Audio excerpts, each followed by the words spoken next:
Hello and welcome to the latest installment of PSG Talking. I'm your host Ed, and on today's show we're talking all about PSG's 2-1 win over Lyon in the Coupe de France final.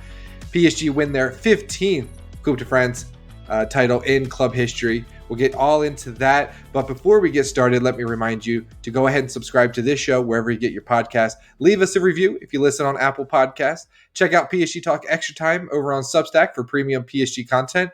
And as always, head over to psgtalk.com for all your Paris Saint-Germain news. All right, let's bring in my guest today. We have Ethan once again from PSG Fan Club Boise. Ethan, welcome back to the show.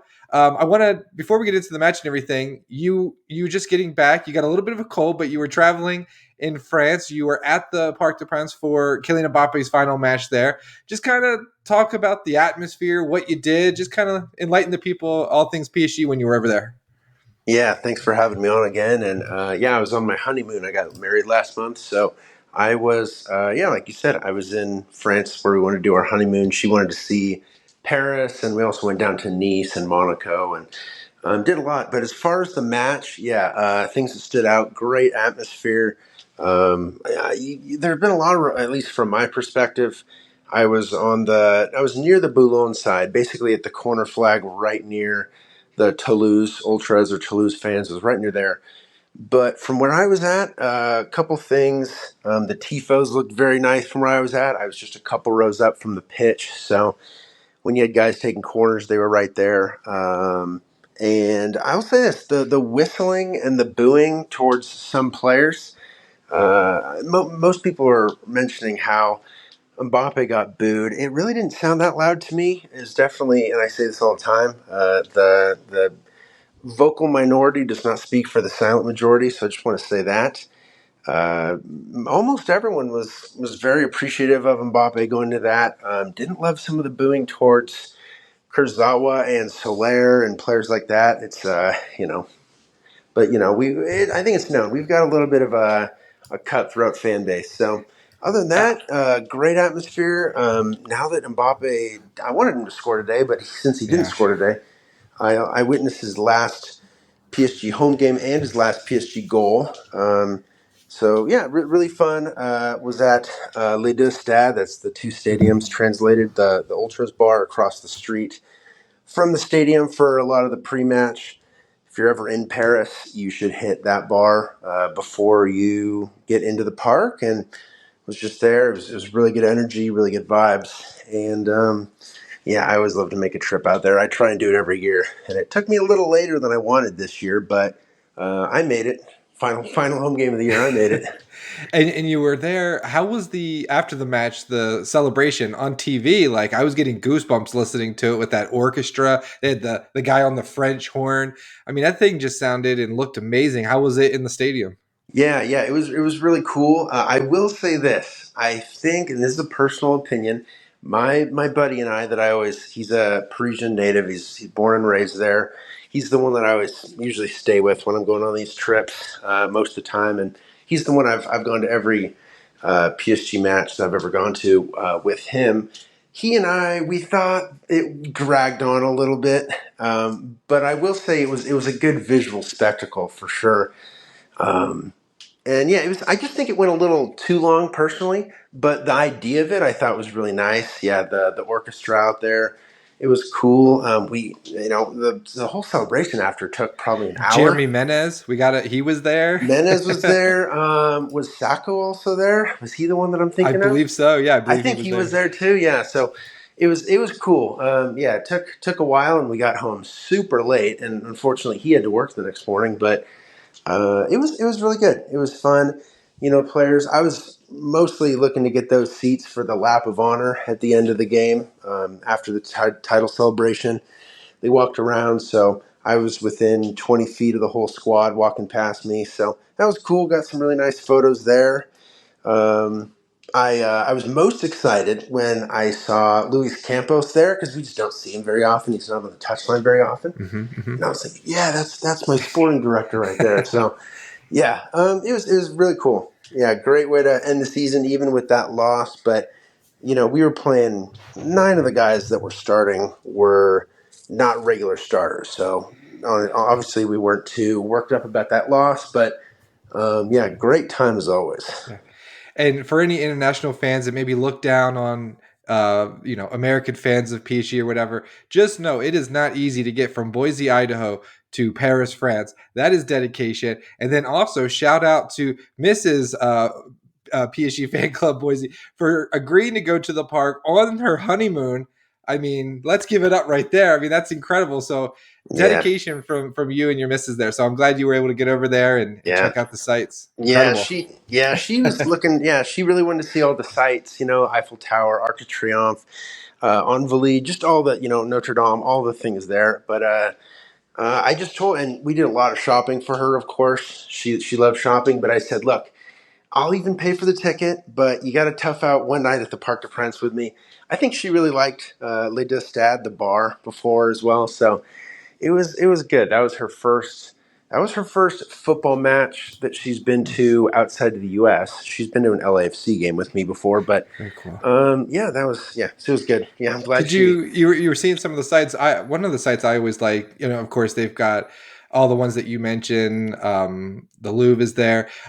Napoleon's tomb. I kind of like going over there and see that. There's so many things Yeah, to see there. You almost have to go yeah, multiple times to get it all in. yeah. Napoleon. Yeah, Invalides is what I was referring to when I Yeah. was saying Napoleon's tomb. Yeah, that's Invalides is right near my where my buddy lives.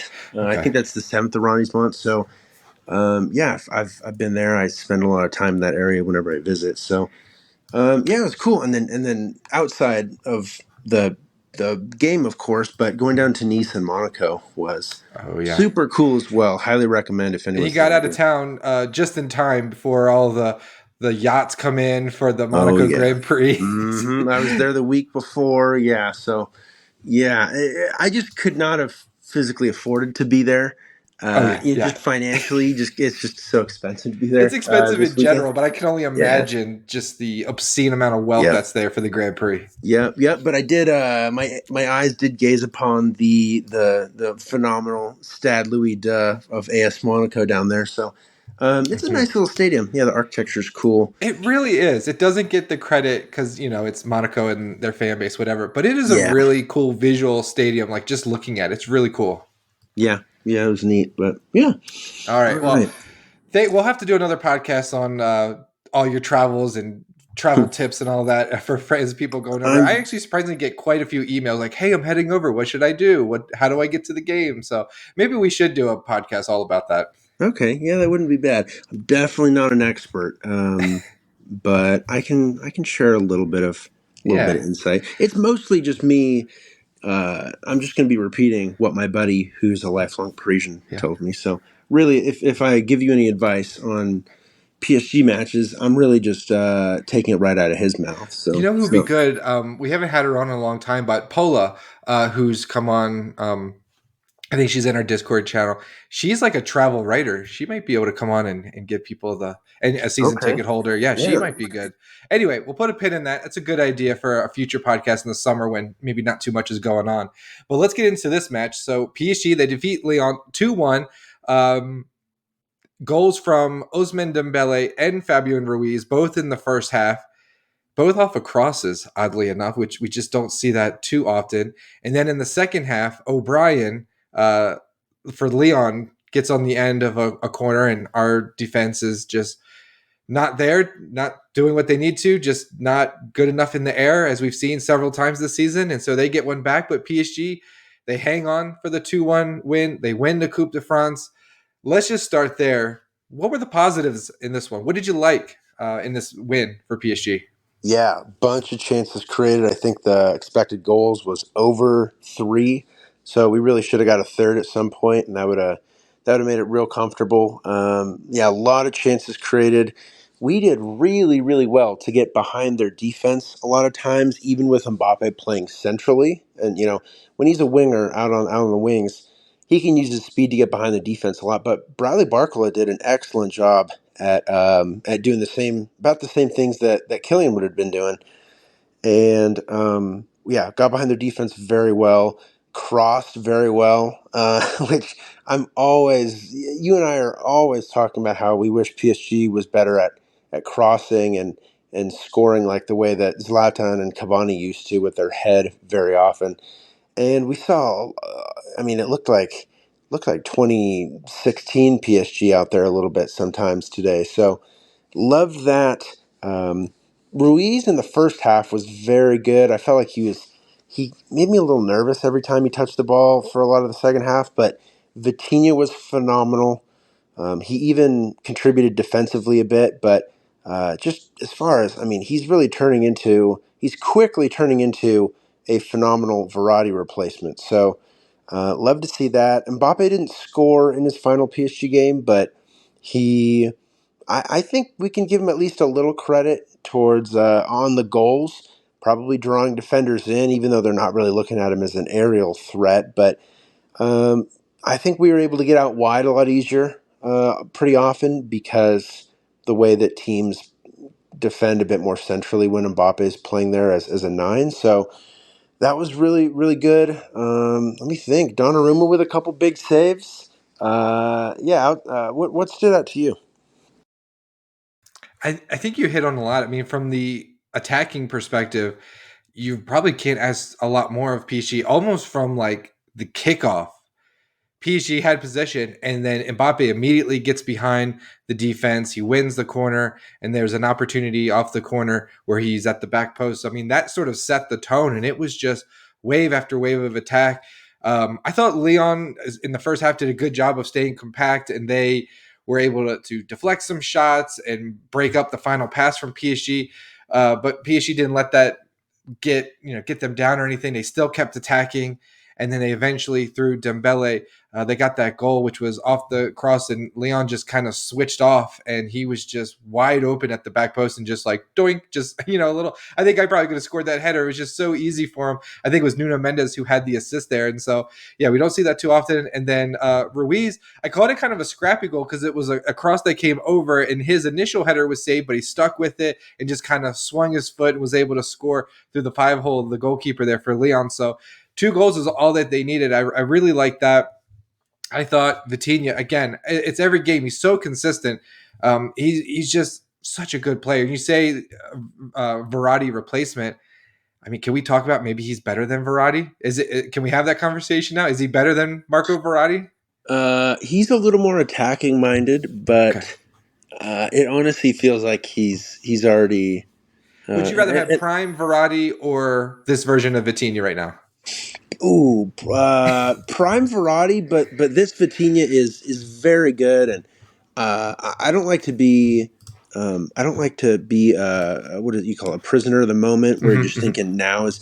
But I also don't want to be all nostalgic. But Yeah. I really think that this current Vitinha is pretty close. He's getting pretty close to prime Verratti. So Mm-hmm. yeah, he's been phenomenal. I also really liked Bradley Barcola. You mentioned him. I thought he played really well against his former team. He was getting whistled at, a little emotional for him, I'm sure. Someone had tweeted out. I was just curious to get your thoughts on this. He's like, or maybe didn't tweet it. I think it was our Discord. Someone said he is kind of like a player who has the heaviest touch, and he seems out of control, but also at the same time, he's not out of control. And it just makes for just exciting. Whenever he's on the ball, you just never know what's going to happen. He always seems to be straddling that line of just being completely out of control and losing the ball. But with just one quick touch, he can just beat his defender and anything can happen. He's just so much fun to watch. Any thoughts on his performance? Yeah. Sometimes he'll run, and the way he's with the ball, it's like a newborn deer almost, but as if the newborn deer had dribbling and technical skills that are maybe like 80-90% of prime Messi. So Mhm. not a I don't want to overpraise Barcola comparing him to Messi's dribbling, but um, the it's just his technique, his technical ability, his dribbling, his first touch even is usually just super super good. You're right. He does look he does kind of straddle the line between chaos and control there. But Mhm. great player. He's It's good. just I think a couple people have said today if his finishing Mm. can become really good, then he's set to be a world class player. There's no limit. Yeah, and he's in the French national team for the Euros. I think it was you had tweeted out about PSG's fullbacks, and I thought Nuno Mendes and Hakimi were absolutely incredible. I thought they were just so important to everything PSG did in attack. They were getting forward. Hakimi, there was one time where he had the ball and just spun away. I think it was in the second half. He spun away from the defender. So he just, everything that we love about these players, I thought was just on full display. Nuno Mendes with the cross, and he got an assist. Hakimi with his dribbling and getting forward. Just our fullbacks are so good. And when they're healthy and playing at the top of their game, they're the best fullbacks in Europe, and they unlock so many things for PSG in the attack. And our attackers are already so talented. And then you bring these guys up from the back, and it's just like it can be overwhelming, especially for a team like Lyon. Yeah, totally agree. You got to say that even when they're having not even just a phenomenal game, but a good game, they got to be top three or top five. Nuno is left back, Kimi is a right back in Europe. So, yeah, undoubtedly they're just like you said. I mean, I feel like this team is. I mean, we should be in the Champions League final. Not that we're like a top two team in Europe, probably, but this team is really just attacking so good. Interesting to see what's going to happen when Mbappe is gone next year, but I feel like we're just like two players away from being like a truly phenomenal team. If we can just be a bit better defensively, probably a center back, and then however we're going to deal with the midfield. I don't know if Luis Enrique wants to play with like a true six or a true holding midfielder, but if we upgrade at those positions, honestly, just keep letting these young guys play, and in a couple of years, they really could be like the best team in Europe. And I'm not trying to Yeah. say that. I'm not trying to get ahead of myself. Of course, I'm biased. I'm a supporter, but I feel like it's pretty clear to see. I mean, this is the youngest squad in the Champions League Mm-hmm. semifinals of any team since 2009. And we should have been in the final, 5.3 xG, and we don't score. Hit the That's post that's like that's 10 it hit the times. post 6 times, so it wasn't going our way. But if you look at everything but finishing, which the finishing, it's just some days you have it, some days you don't. Not to chalk it all up to luck, but Yeah. I mean, really, this team has so much potential in attack, and just I'm telling you, it's just adding like one or two pieces and then a couple rotational players. Which is another Yeah. thing. It'll be interesting to see who we bring in as a backup left back and right back in the Mm-hmm. summer, because we're almost surely going to address both of those. But yeah, phenomenal from them again. I really feel like if I had to put the win on one player on or one position, Yeah. I would give it to the fullbacks. Absolutely. Yeah. Those two players were outstanding. And you kind of touched on Fabian Ruiz earlier. He gets a goal, ended up being the game winning goal. And I kind of I don't think that he's going to be in PSG's preferred starting 11 next season. If PSG make the signings that we think they will, I think they're going to strengthen in the midfield, probably sign a really top quality player to come in. But having a player like Fabian Ruiz on the bench is going to be so crucial. As we know, this is going to be a grueling summer with international tournaments. Next season is going to be grueling with all the different competitions.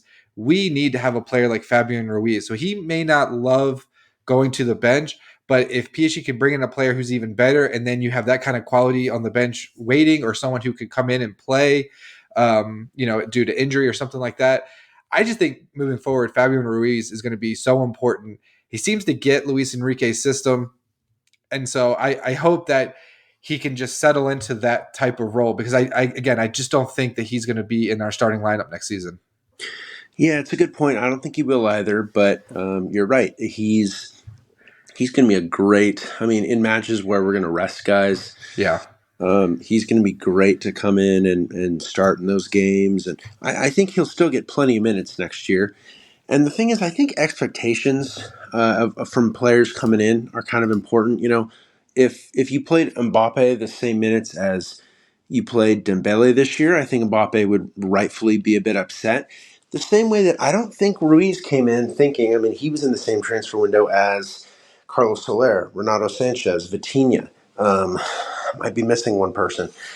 And when he got here, I think we still had Wijnaldum. I mean, he was sent out on loan that same summer, but he came into a pretty like there were a lot of people in that midfield, and I don't think Ruiz came in thinking, "Oh yeah, I'm definitely going to be a starter." It's got to fight for your spot, and he has. So I think if he goes to this role where he's a super sub and he's not starting most matches, I mean, I could be wrong, but I feel like that's kind of what he expected coming into PSG. So the fact that he had a larger role than that this year, I think he can just consider as probably just a bonus.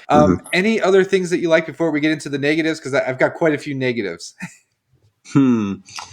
I think we went over. Yeah, I think we got all the positives. So yeah, All lay the right. negatives on me. What didn't you like? All I right. think I think I've there are a got a couple lot. of yeah. There'll be some common denominators between us and most fans. The first one I've got to start with is what are we doing, Fox Soccer? What are we doing? So I sit down and watch the game. I'm like, oh, this will be on FS1, maybe FS2, worst case scenario. Wrong, wrong. This is on Fox Soccer Plus, which, like, I don't even know how you get that. It's like some obscure package you probably have to add. So I ended up having to go. I've got Hulu TV. Shout out Hulu if you want to sponsor this podcast. So I've got Hulu, and I just signed up for the Spanish package. So you get like Spanish CNN and all that, but it came with Fox Soccer Deportes. So the overall experience was good, but the fact that this is Kylian Mbappe's last match at PSG, it's the Coupe de France final, and here, at least in the United States where we are, it was completely hidden, and the average fan couldn't find it. Like if you're just scrolling on the dial, you're not going to land on it. Like you had to be someone like me. You had to know they were playing. You had to know where to find it. Go through the effort to add that package and get it. It's just, what are we doing here? There's no marketing for this league. It's just another thing on top of like whoever is running French football league on. Like, can we just get it together, please? Anyway, so that's my first one. Any thoughts on that? Yeah, it's weird. I have YouTube TV, Mm-hmm. and I usually get all these matches. Sometimes I don't get Champions League games, so I have to use like free trials for some of those, whatever. But outside of that, I'm usually getting in, and I was able to listen to it with English commentary. Um, but Did it's you have the Fox Soccer Plus? Or I think that's what it's called. yeah, I think that's what it was. Yeah, yeah, Okay. it was English commentary. But yeah, it is weird. Yeah, you're right. Kylian Mbappe is. I mean, because if to a casual fan, they'll be like PSG, like whatever. Unless you have some sort of French background, like a Mm-hmm. lot of us fans do, or unless you became a PSG fan. Like you said, if you're not a loyal PSG supporter, you might not know where to find that. And you're right. A casual fan would have never been able to watch Mbappe's last home game or last game for PSG. So, and on top of that, I mean, it's not just that it was like a Ligue 1 game. If it was a Ligue 1 game against like the game against Mets last week, then Right. maybe I get it. But And Coupe de you have to France, add the Sports Plus package to your YouTube yeah, TV. So that's on top of uh, your normal base package, whatever. You got to pay another $11 to get BN Sports and Fox Soccer Plus. yeah. So most people, like a casual, is not going to add a $12 package, whatever it is, to watch this match. I'm just like, put it on Yeah. FS1 or something like that. Yeah. I tweeted out, it was like horse racing and the pro skiing tournament or something like that. And it's like, I mean, nothing against horse racing and skiing. I love it, but come I on, it's just Kylian Mbappe. I don't know. I don't. Yeah, they probably don't have the same draw as Kylian Mbappe and Paris Saint-Germain, and especially, I mean, for other Lyon has a big fan base too. Probably the second Yeah, biggest fan base in the country. So absolutely. really, it was the two biggest clubs in France playing in a cup final. If there was any kind of marketing behind this, Mbappe's last PSG game, you're going to get Real Madrid fans. Yeah, yeah. Unless you're a Real Madrid fan, then yeah, that's. I mean, you You've got watch. nothing going on. You could have been Yeah, watching. You exactly. might tune in even for 10 minutes to see Yeah. Mbappe's, and it actually turned out to be a really entertaining game. I Oh feel like yeah. a neutral would have been like, okay, I can get with this. This was actually an entertaining match. Three Yeah. goals back and Yeah. forth. Yeah. I agree. Yep. Frustrating. Again, anyone listening, please put me in charge of running your league in America. We'll get it up and running because that was disappointing. The fighting before the match between the PSG Ultras and the Oh Lyon, there was like a bus. Like the photos were just horrific. It looked yeah. like what are we doing? I love the passion from both sides, but like we cannot be lighting buses on fire and fighting and breaking laws and safety. It has to be paramount, and that was just awful. We don't have to get into it, but I didn't love seeing that. I absolutely Yeah. did not like seeing that at all. Yeah, it was really dumb, and I should have almost maybe touched on that at the beginning when I Mhm. said, we're pretty a lot of the French fans, PSG, they're kind of cutthroat, ruthless fans, and this kind of goes with it. I mean, Mhm. we should definitely have the ultras around, but it's not at times, and we haven't seen it a lot in the last like 5-10 years, fortunately. But every once in a while, something like this happens where it's not hard to see why Leproux. I think he was a PhD president. Mhm. Why the Leproux plan was implemented back in the day, banning ultras from the park. Really disappointing. Not that it really matters or changes the dynamic, but there were two separate incidents, I think, and I think the one with the buses on fire Yeah. was 30 miles outside of Lille. Like they weren't Mhm. even there yet, and it's like you're getting in fights before you're even in the city. Come on, yeah, like you said, Holding up traffic. I what the mean, hell think are you about doing? people who are just trying to go about their day on a Saturday and Idiotic. Yeah, like just completely unnecessary. So I hated seeing that. We talked a lot about Barcola and how much we love him, but he did have to come off in the second half. I think he's going to be okay. It didn't look too significant. I think maybe some cramping. But yeah, anytime anything with a muscle injury, anything like that, especially with the Euros coming up, I just want him to be healthy. So I didn't love seeing him come off. And then let's get into it. These set pieces, PSG center backs are just not good enough. I'm not saying we need to get rid of Marquinhos and Beraldo. I like both of them.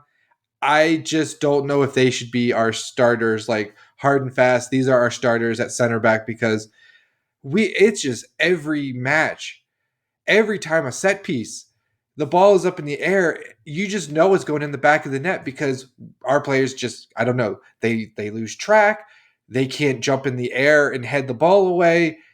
There's some kind of disconnect, and I don't think it's fixable unless you just bring in new players. It's incredibly frustrating. yeah. I think Marquinhos is probably one of the only guys on the pitch for us that starts regularly. That's half decent in the air, and obviously he can't defend against the entire opposition. Jake O'Brien for Lyon has been phenomenal this year. I'm pretty sure he's their Mhm. young center back that they got Yeah, from England. 23 from Ireland. He's tall. He's scored a lot of headed goals this year. I knew that I predicted like 3-1 at the beginning of this game before the game, but I was thinking if Leon can capitalize on set pieces, especially going to some of their taller guys, O'Brien being the key, being the one that's kind of red hot in form right now in this whole season, then that could be the thing to give us issues, and it did give us issues. I'm glad it didn't cost us in the end, but yeah, totally agree. Set piece defending is still poor. I feel like it's been for 3 years now. Whenever we lost Thiago Silva, and then we had some taller players in the squad around that time, but most of those guys are gone as they just weren't good enough in on all other aspects, or they kind of got too old, or for whatever reason. But yeah, you're right. The set piece defending is still poor, and we're a little lucky that Donnarumma, was able to make that save just a Yeah, little bit incredible after their save. first goal. I mean, if that was Navas or Arnaud Tenas, that could have been 2-2 right there. And then who knows what would have happened. So, yeah, you're Yeah, right. I was Still an looking issue. back at some of our. I mean, we used to have Presnel Kimpembe, who I think is pretty decent in the air, but with his injury, he's obviously not able to play. You mentioned Thiago Silva; he was fantastic. Again, not the biggest, but could get in the air, head the ball away. He was a physical player. It's just and it just underscores the point. Lenny Euro, he has to be a priority. He has every tool that you're looking for. He's young, he's French, he's tall. He's probably the most promising central defender in Europe right now. I saw there's reports Liverpool are now getting involved. We know Real Madrid want to sign him. I don't know how PSG pulls this off. I don't know what they can promise him or give him or whatever. But I just don't think you can have this transfer window close without letting Euro in a PSG shirt. I totally agree. I was going to say it if you didn't. Yeah, he's got to be a guy that you know.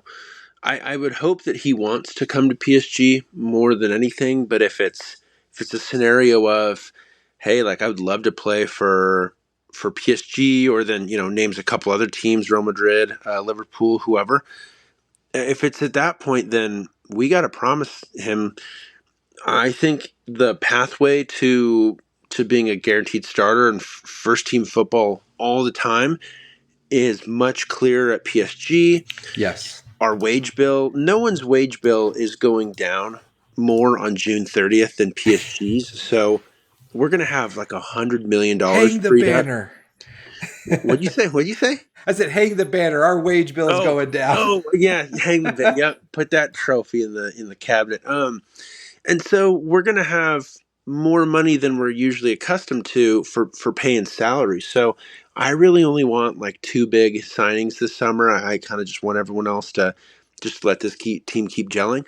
But out of the two guys, shell out whatever you need to get Euro, and then pay him like normal starter money, 10 mil a year. That'll be about the average. So pay him that. I highly doubt the other teams will be able to do that, because we can certainly afford it, I given don't that even know. If I were him, I wouldn't want to go to the Premier League. 18 years old, center back. I just think that might be a jump too great to go from Ligue 1 to the Premier League at 18 years old at a club like Liverpool. If I were him, I would be a little bit hesitant. And then at Real Madrid, of course, everyone for some reason dreams of going there. Can they guarantee him a starting place? That's it. Yeah. I don't know. Yeah. It seems you can go to PSG. You'll play with high level players. You'll play in the Champions League. Hopefully, go on a deep run, and you'll get paid probably just as much, if not more, at PSG. It seems to make all the sense in the world. Yeah. Yeah. And especially he's a Jorge Mendes client. I'm pretty sure he is from the Paris banlieues, the Mm-hmm. Parisian like suburbs. It just all makes sense. Yeah. He ticks every single box. And I wouldn't have even said that. Take like some of our best players of all time. You wouldn't even think, oh, they checked every box, but Lenny Yoro really, really does. So, gotta bring him in. Yeah, whatever we got to do. Yeah, he's Within reason, from of course. But Saint Maurice's southeastern suburb of Paris. I just looked it up. So yeah, okay. he's from Paris. Mm-hmm. I gotta imagine, when was he born? 2005. So he was probably, he looks back at his youngest memories of football. It probably was around when PSG in the QSI era. So he would have been Mm-hmm. watching. Yep. Yeah. So Yeah. If he wants, I feel like with the rumors that we're seeing, not a lot of super trustworthy sources reporting a lot of this stuff, but yeah, from what we've seen so far, I feel like if Lenny Yoro wants to go to PSG, if PSG are one of his top two or three teams that he's looking to go into, I think it's going to happen, because yeah, I think we're willing to pay him the most. We have the best relationship with his agent. He'll walk into the starting lineup. He can support his hometown club. Play for hmm his hometown club.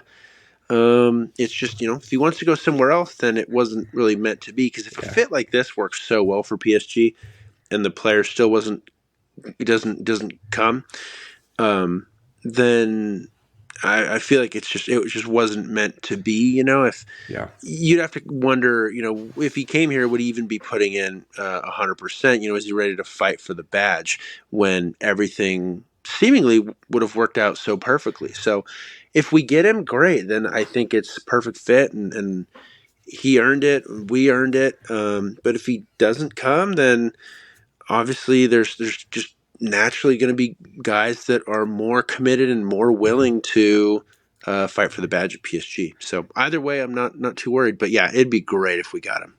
Yeah, that's the thing. You want players who want to be here, and it's sort of similar what you were saying there towards the tail end. Is like Xavi Simons. Like, we all love him; it makes perfect sense. But if he doesn't really want to be here, I guess you could force him to. But is that really the best thing for the club? It's something I think PSG are going to have to wrestle with. But we also need, if Zaire-Emery and Barcola could call up Lenny Euro and do a little recruiting for us, that would certainly help. Since we're talking about Lenny Euro, let's start talking about next steps. How do we look forward? So PSG, they finished the season with the Trophée des Champions, the Coupe de France, and the Ligue 1 title. all in Luis Enrique's first season. Let's not also forget that they reached the semifinals of the Champions League. Ethan, what is it going to take for PSG to take that next step under this manager? What do they need? Time is a big one. Time, and like I said, maybe 2 additions to the starting lineup. I mean, this team can do it. I also, obviously a big question mark will be, are we going to score goals next season?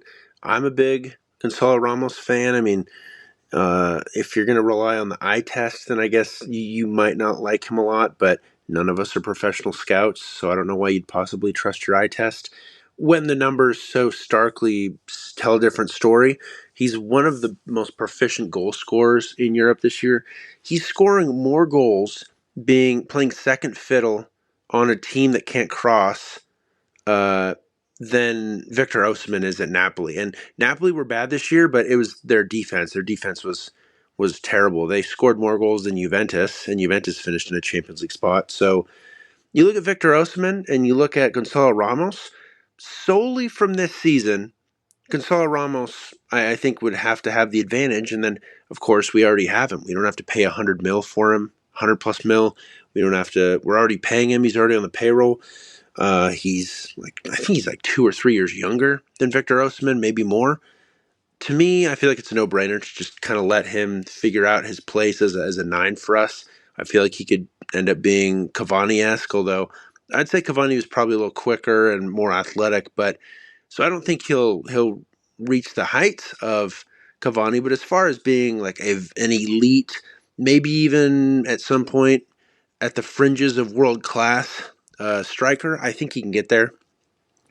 So I think it's just, get a center back like Lenny Yoro. Good thing for us, even if we don't get Yoro, I think the young center back class, just with good ball playing defenders that are pretty tall, it's pretty deep this year. So there's like 6 or 7 guys that you could really look at and be like, if PSG get one of those, we're probably in a good spot.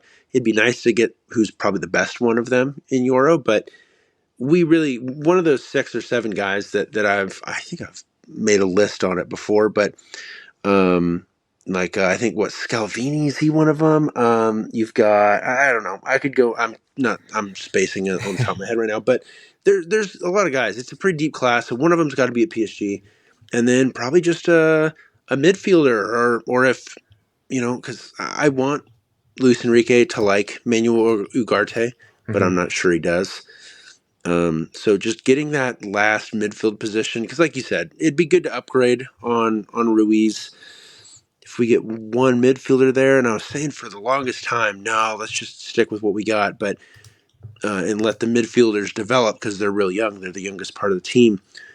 But at this point, I think it's clear that Ugarte probably isn't going to be a guy that Luis Enrique relies on, and so I think we gotta have someone very good in that position. And I wanted it to be Ugarte, but it looks like it won't be.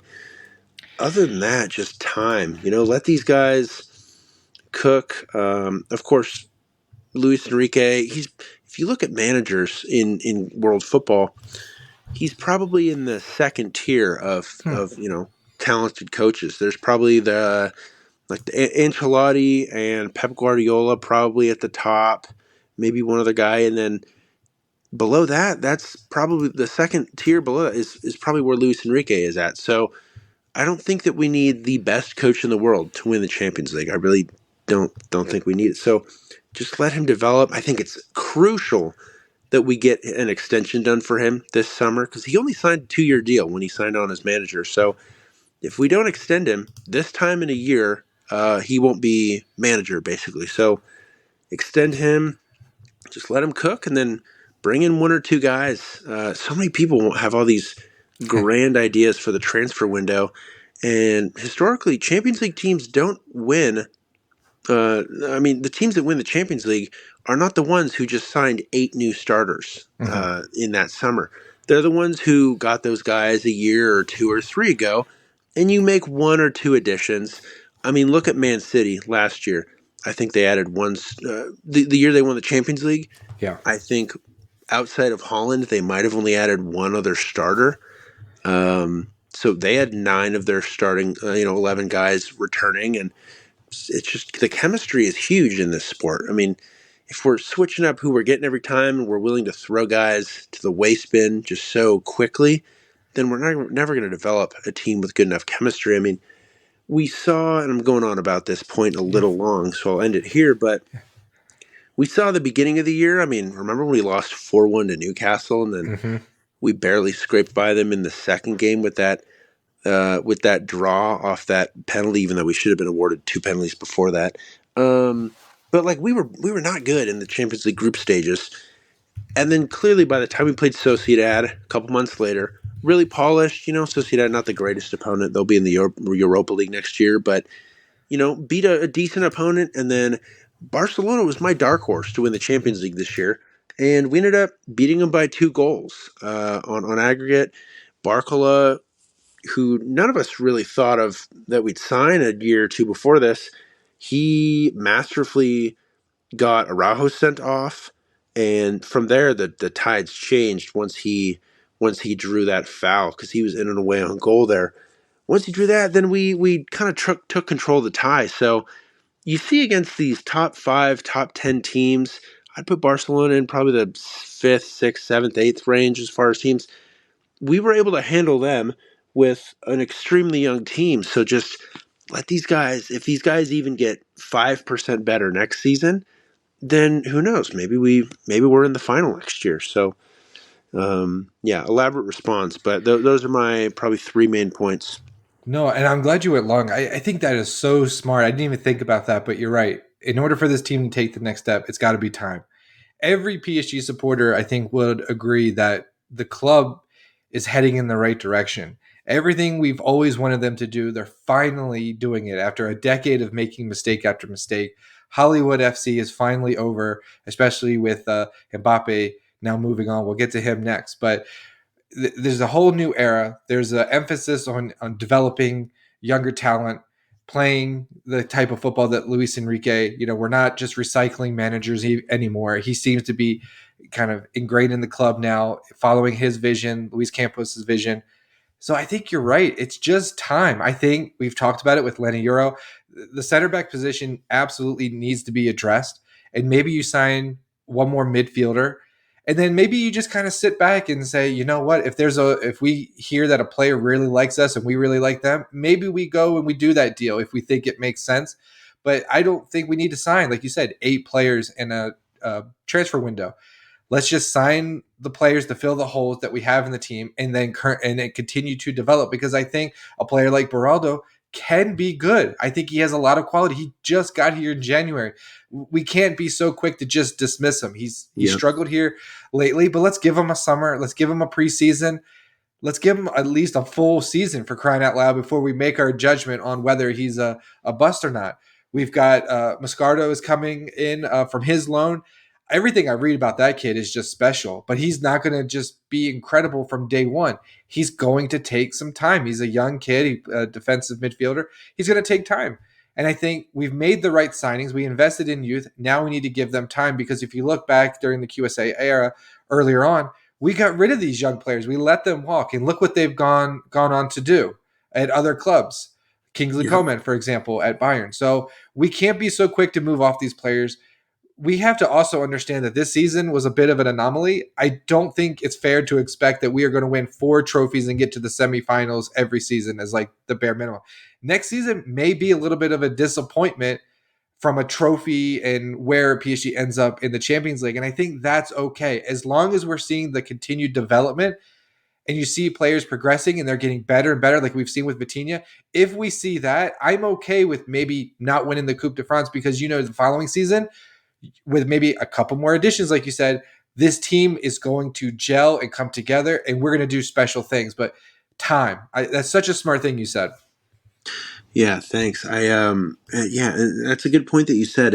We may not win the domestic treble next year. I mean, the both of the cups, the Trophy de Champion, aka the French Super Cup, that's just one match, and Nuno Mendes is going to be out for that. So we're probably going to have a brand new player making his debut in that match. So unless Or Juan Beraldo, Juan Bernat, maybe.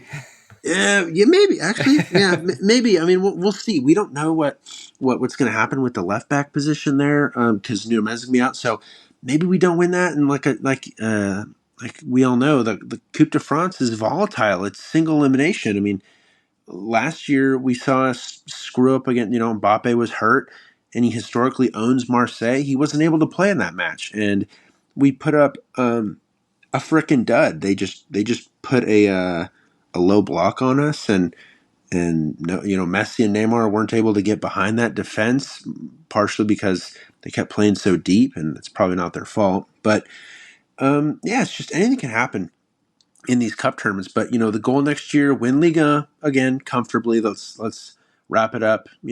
Several match days before, and then the Champions League is going to be a bit interesting next year. It's going to there's no groups. It's going to be a big league phase, as they're calling it. We're going to play 8 different teams. Super League Light, as I'm calling it. Yeah, it's kind of what it is. Yeah, it's like we'll have an 8-team schedule. We're not going to play any repeat teams. 2 teams in each of the 4 pots. So we could end up playing Man City and Real Madrid next year in the group phase, the league phase, what they're calling it.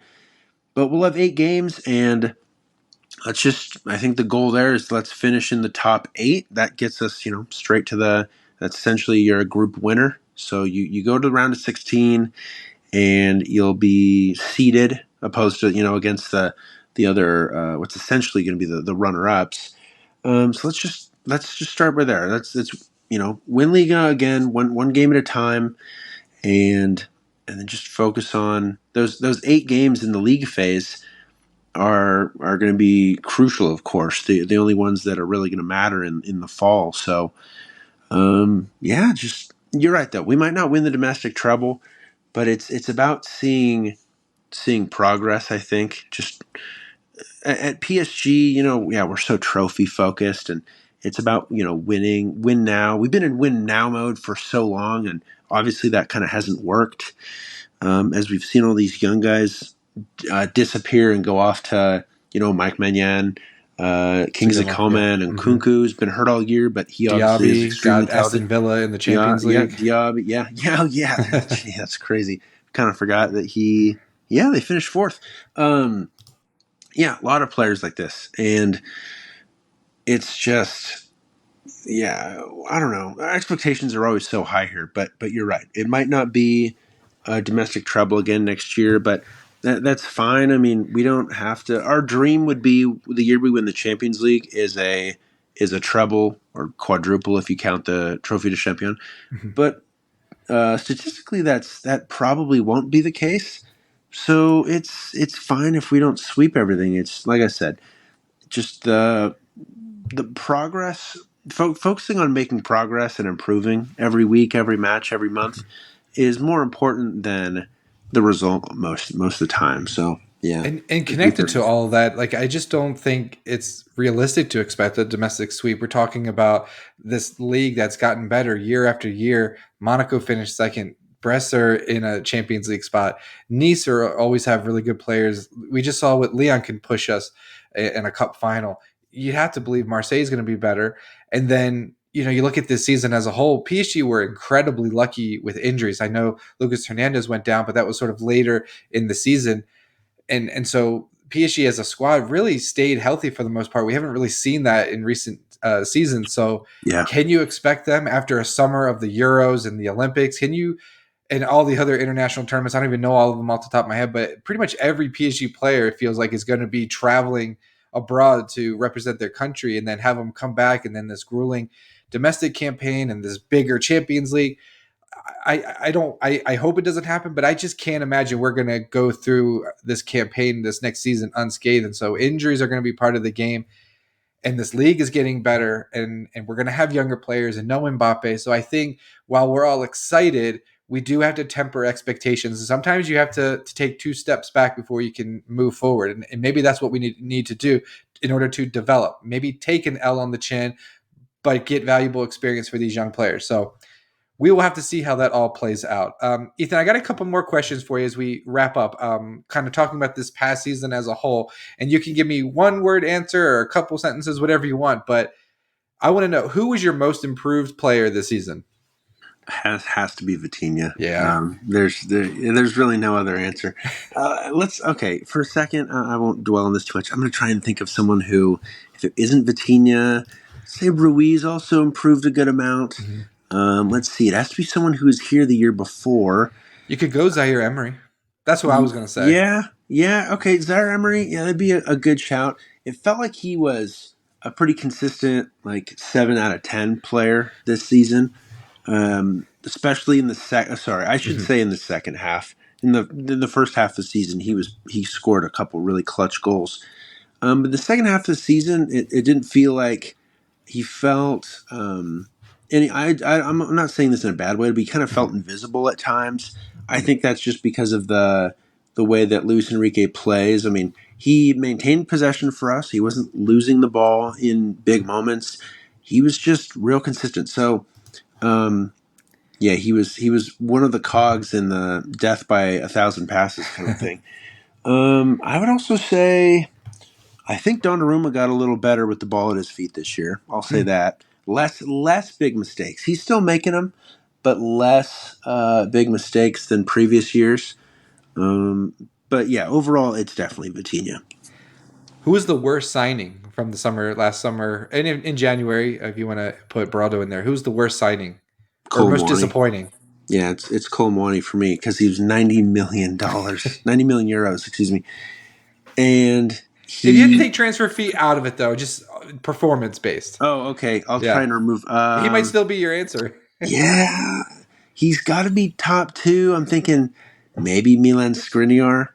And it's not really a diss on him because I think he can be a great center back for other clubs. I just don't think that PSG is the tactical fit. It's like if you tried to put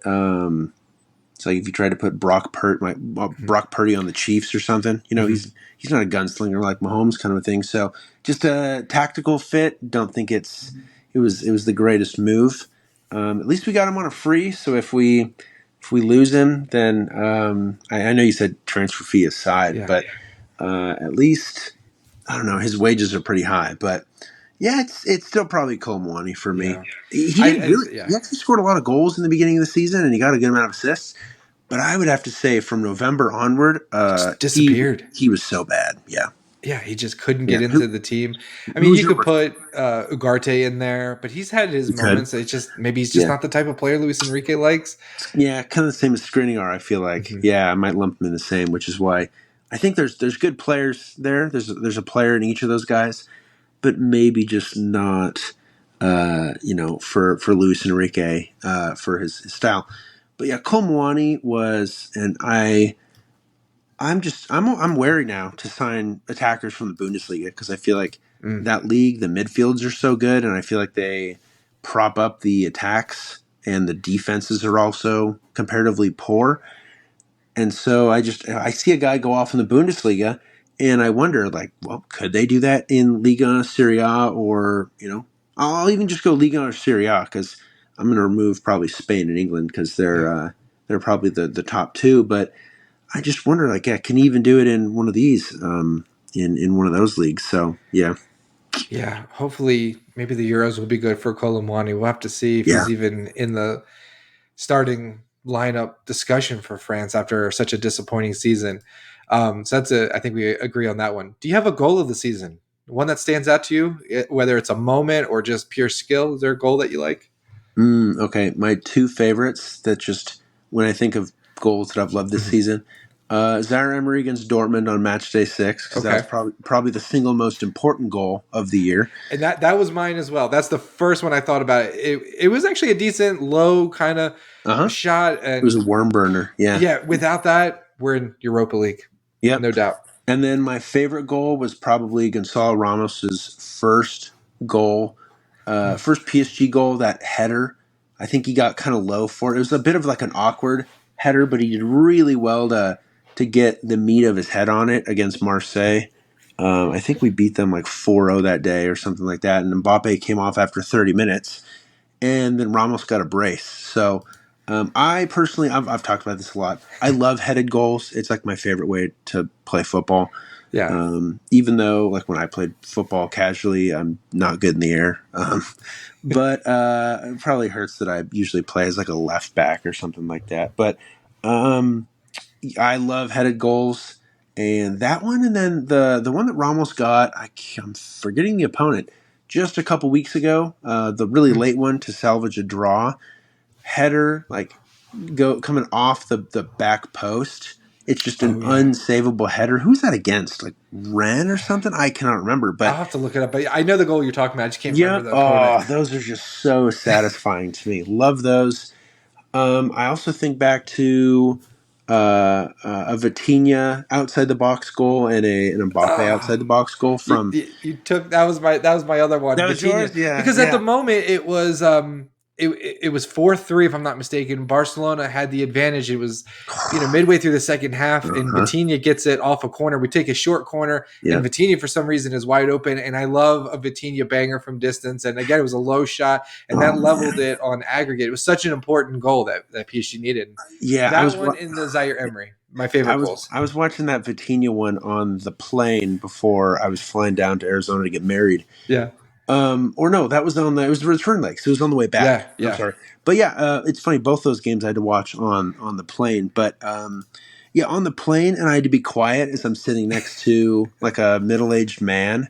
Um, in the and I'm in the middle seat. My wife's at the window, but I'm watching it, and I have to remain calm as this middle aged man's trying to sleep next to me. So for And every big game next season, we're just gonna book you a flight somewhere. I'll just be on a plane during it. Yeah, yeah. Apparently, that's just how Delta flights work. They always want to do those flights. Actually, that wasn't Delta, but maybe I'm thinking Southwest. But they want to do their flights right at about 1 o'clock our time, which is always when PSG play. So Yeah. yeah, that one was extremely satisfying. Right as he hit that, I just kind of knew that we were going to win that tie. And then So and then right after that goal, it was when Xavi like kicked the camera stand and got a oh red yeah, card got and sent sent off. off. Yeah, yeah. It just everything about that was just magical. Yep, I agree. Um no, those are two great goals. Let's just we got two more questions for you.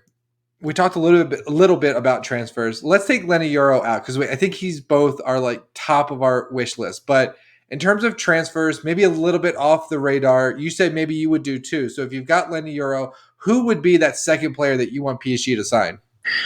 Yeah, I'm torn. I'm not sure. Someone like a João Neves, like a really good holding midfielder, a really good six, that's really really strong on the ball to be the guy that we all wanted Ugarte to be under Luis Enrique. Maybe him. But if Luis Enrique feels like some experience in the squad would be good, then Bernardo Silva. I know all of a sudden PSG fans on Twitter today are kind of down on him because he played really poorly in the FA Cup final. But someone like Bernardo Silva, or maybe like a young João Neves, or I'm spacing on a couple other guys, but as far as João Neves-esque Yeah. players, but like a holding midfielder, yeah, might not suck.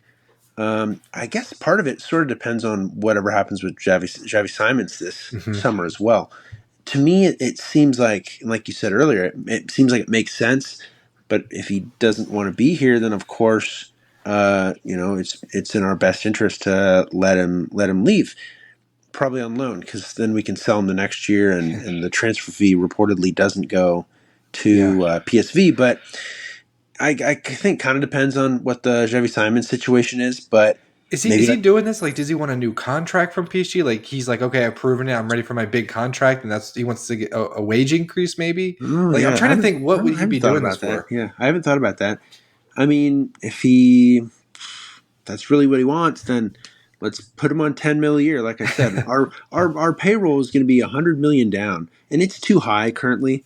So not that we should replace it with $100 million worth of new signings, but like $50 million towards salaries next year is so doable for us. That's historically that was actually the year we made the Champions League final, and the years prior to where we were kind of building up that team. And I know we had rough times in the Champions Mhm. League before that, but those teams were right around. It's estimated; these are all estimates, of course, Yeah. but around 250 mil a year.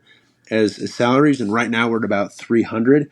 But like I said, we're losing 72 million in Mbappe. So, and Yeah. plus, about 11 from Keylor Navas, 6 with Kurzawa, and then if we have a couple sales. So if we sign, let's just, anyone that's going to come in and is starting quality, put them on 10, 15, or if they're a guy like Bernardo Silva, maybe close to like 18 mil a year, because we can totally afford to shell out 50, maybe even 60 mil in salaries this summer. So, and then we'll really be in that sweet spot that right about where we were when we made the final a couple years ago. So, I feel like that's what we got to do. Like I said though, I feel like it depends a lot on the Simon situation, and I don't know if I want a holding midfielder or a Bernardo Silva kind of guy more. But what are you thinking? Do you have a player in mind, or more a position that you want covered? Yeah, I think, well, defensively, I think, and I did a piece over on PSG Talk Extra Time of some defenders. I really like Wilfred Singo at Monaco. I think if we lose Mukiele, I think he could come in and maybe back up Hakimi and be Okay. really solid. I like him a lot. Teo Hernandez, I like him. Bring in Lucas Oh Hernandez's yeah, brother yeah, potentially. If Barcelona has to sell Jules Koundé, so I've got a couple of names like defensively that PSG could identify, but then you've got 40 plus goals leaving in Mbappe. So then is it, Mikel Olise at Crystal Palace, who scored 10 goals in the Premier League for Crystal Palace in 19 Premier League appearances? He's certainly a player I would look at. And then Kvaratskhelia, hopefully I pronounced that right, over at Napoli. I think yeah. PSG are rating him like 60 million and Napoli want 150 million. So like there's a big gap between what we rate him and what Napoli wants. But I think if you're looking for some wing play to kind of bring in some goals, maybe those are two players that you could, identify. But really, I think your top two priorities got to be Xavi Simons and Lenny Euro. And then after that, you kind of just who wants to be here, who ends up leaving. Like I said, if Mukiele leaves and you need a backup right back, you're not going to have Lucas Hernandez probably till like November, December. So, and who knows, his second big injury in recent years. So, knee injury. So, like, can you depend on him? So, I just think PSG need to have several defenders at multiple positions lined up so that they can be ready to act if they get word that the player is interested. Okay, nice. Yeah. Yeah. And then last one, we had a question come in from Twitter. I sent it out. So thank you at Ponce_KSP. We talked a little bit. He asked, what are your thoughts on Dembele's performance today against Lyon? And then any thoughts on his overall play this season? I thought against Lyon, and I'll take it first, and if you had anything different, but I thought, he gets the goal against Lyon, which we haven't seen too often. So it was nice that he caps off this first season in Paris with a goal. I thought he played really well. He did all the things that we love. If you look at the season as a whole, I think he's an incredibly dangerous player. He tons of talent. He's incredible on the ball. I don't think there's any defender in Europe that looks forward going up against him one-on-one. I favor Dembele against pretty much any defender in Europe. Like I just think he's that good. He just can't finish in front of goal. Maybe that's first season jitters. I don't know what it is. Hopefully, maybe this summer he gets that out of his system, and next season with Mbappe moving on, he can assume that like maybe he thinks this is my team, and he takes that responsibility and he goes forward and starts scoring more goals. Like you said, let's give him time. Let's not judge him too much. Let's not send him to the bench immediately. Let's keep putting him out there. Let's keep giving him opportunities because he is such a dangerous player. So I would say, if giving it a grade, I would say he probably had like an A- season. I thought he was really good at times. He scored several times against Barcelona, his former team, but against Dortmund, we saw where he can kind of fall off a little bit. So a little bit up and down from him, but I want to give him more time. I think he's that good, and I think that we got a season out of him. He wasn't injured, which was great. At Barcelona, he was just hampered by injuries all the time. So I think he may be entering this kind of latter stage in his career. He's 27 now. I think he's ready to like really cement himself at PSG, make this team his, and hopefully take the leadership role and score some goals. So, anything different you wanted to add about Mr. Dembele this season? Yeah, I would probably put his season grade on him as an A or maybe an A minus as well.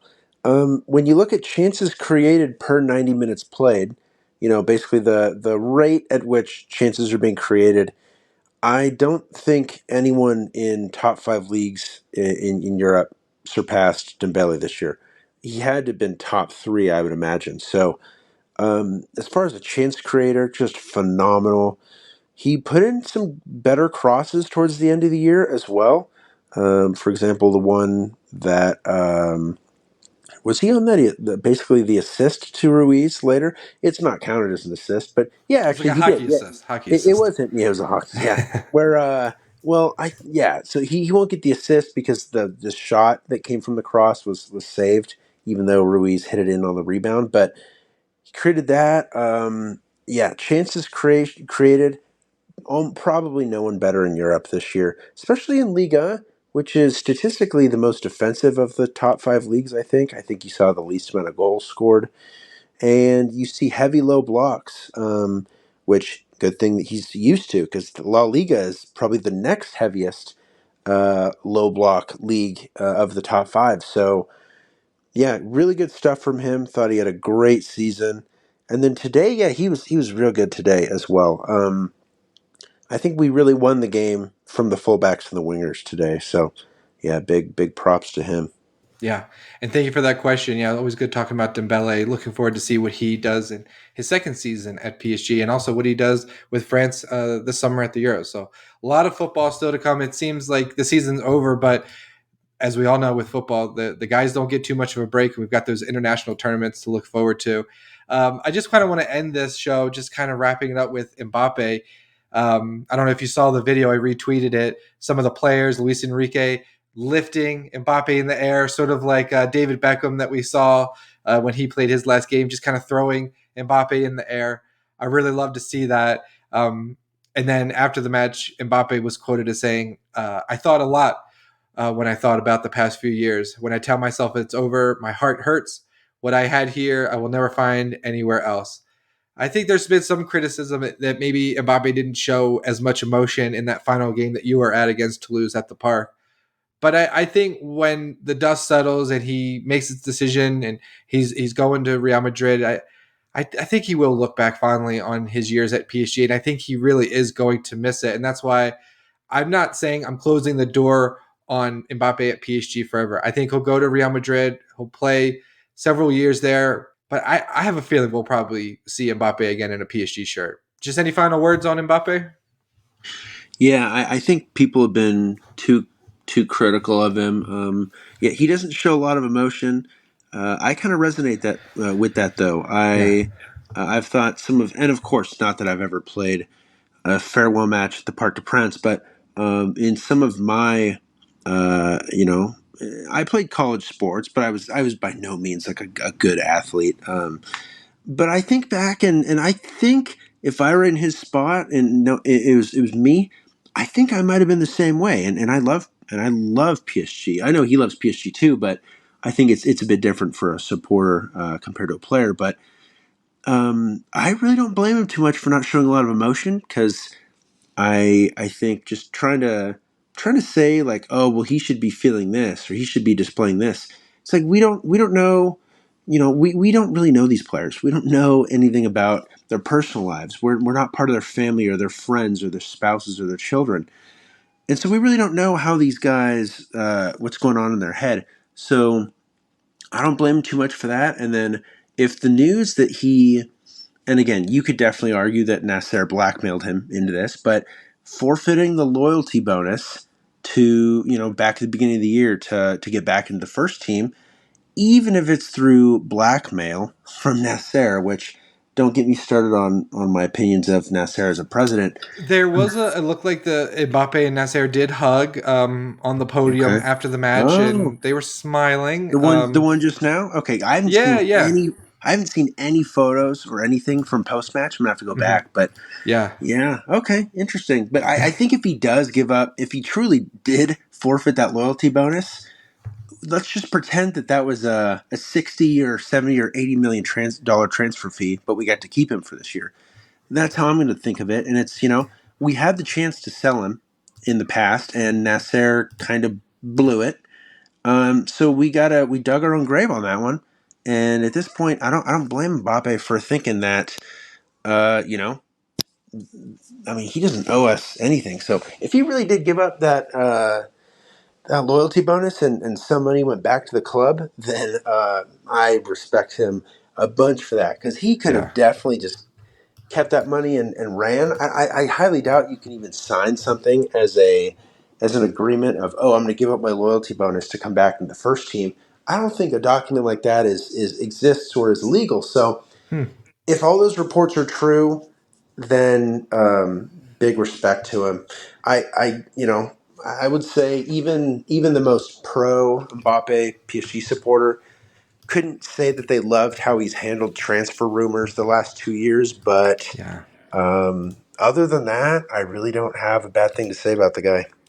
Yeah, you kind of wish at times that he said more, but like you Yeah, said, you never know what's going on behind the scenes, and everything, even if he did talk, everything gets twisted in football media these days. So we're just commenting on what comes out in public. We don't really yeah, know what's being said, and so it's yeah, difficult. And I know I've been guilty of maybe being harsh on him. Maybe you have as well, and others. But I think at the end of the day, we're all happy that we had the experience with Kylian Mbappe. We won a lot of trophies. Hey, we didn't win the big one, but that's okay. The sporting project has never been stronger. Mbappe is going to move on, fulfill that lifelong dream that he's had of playing for Real Madrid. Hopefully, PSG can win a Champions League before him, or maybe beat him oh, in a final. That would be a that'd be the lot of fun. greatest. But it's a bittersweet. I think that's a good way to say it. It's a bittersweet close to the season. We're optimistic, but we're losing a great player in Mbappe. So next season is going to be a lot of fun, Ethan, and hopefully you'll come along for the ride. Thank you, everyone out there, for listening to us rant and ramble all throughout the season. It's been a lot of ups and downs. I had a lot of fun. We'll do it again next season. If you'll have us, of course, we'll be on the airways so you can listen to us. And of course, the transfer window is going to be open. We've got all those international tournaments, as I mentioned. So we'll try to check in throughout the summer. I think the shows maybe be a little bit more spaced out, but of course, any big news will certainly jump on the mic. Ethan, thanks so much for coming on the show. We'll catch up with you real soon. Thanks to everyone out there for listening, and we'll talk to you again real soon. Bye, everyone.